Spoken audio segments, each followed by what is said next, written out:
in a world where we can't talk about transgender issues, where we can't talk about white privilege, where we can't talk about issues of non-binary people, where we aren't allowed to talk about racism and all these things.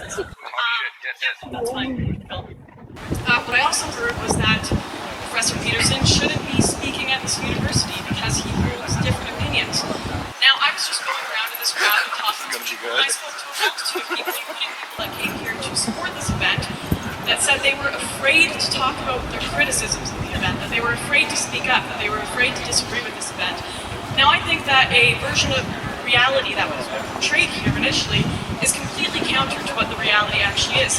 Peterson expressed an opinion saying that he believes he should have to be forced to use transgender pronouns. Now, you may not agree with legally, and that's totally fine. Now he's got hordes of people asking for him to be fired, asking for so for anybody watching this, the background is that Lauren, she's a non-social justice warrior, but she actually legally went to a doctor and got her gender changed, so she, legally speaking, is transgender. That's the context behind all of this for anybody watching who doesn't know what's going on. There are dozens of people surrounding here, and I've talked to them, that are afraid to speak up counter to this worldview that everything has to be progressive.